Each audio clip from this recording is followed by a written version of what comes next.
So welcome back to the channel, and today we're going to be talking about a silver birch tree.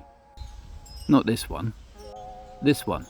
It's been in my collection for about 4 years, maybe more than 4 years, and it's all started off from seed. And before we get started off on some maintenance, let's go back a little bit. Unfortunately I don't have footage of me planting seed and its first year, but here it is now sprouting out into its second year. And sorry for the quality, but this is its third year.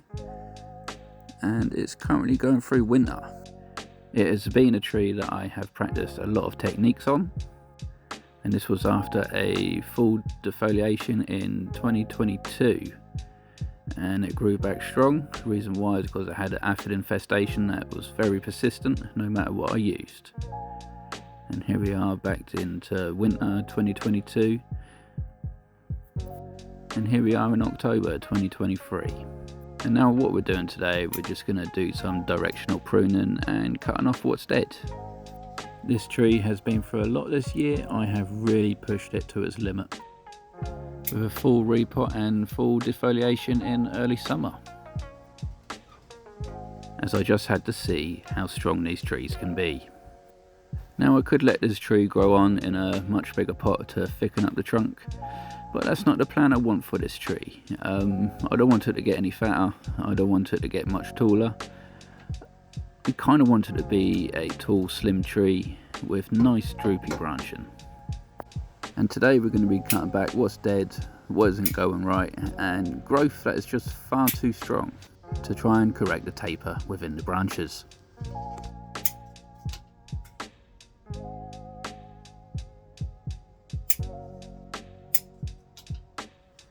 And unlike regular practice where on a bonsai tree you'll have one apex, it's best to have 2 or 3 on a silver birch, as they are prone to branch dieback, and if your apex dies off it doesn't leave you a lot of options.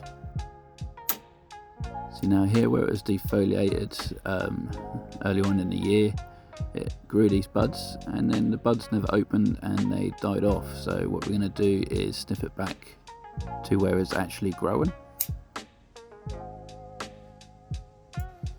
And the same here, where it's actually still clinging on to the leaf stem for all this time, but we're going to snip it back to a healthy bud there anyway.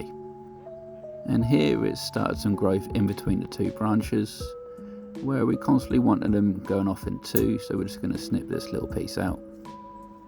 Now on this little side branch that I have been developing, I left the wire on just a little bit too long.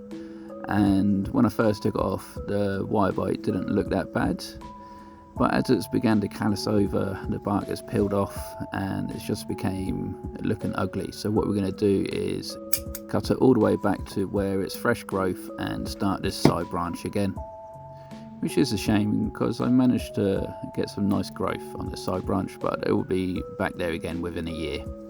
But a little close up, as you can see, that could not have stayed on the tree. Now I would like it to be more closer to the tree, so what we're going to do is use this little homemade clamp with 3.5mm wire and 2 pieces of rubber tubing, and just slowly push it closer. Now I believe it can go a little bit more, so what we're going to do is end up putting it on an angle, just like that.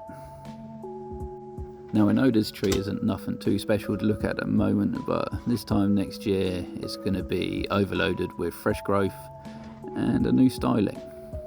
And within another 6 years minimum, maybe the bark will start turning white and it'll start looking like them tall, slim trees that you see silver birch often portray. So anyway, if you like this video, please comment, like and subscribe. If not, no worries, and I'll see you in the next one.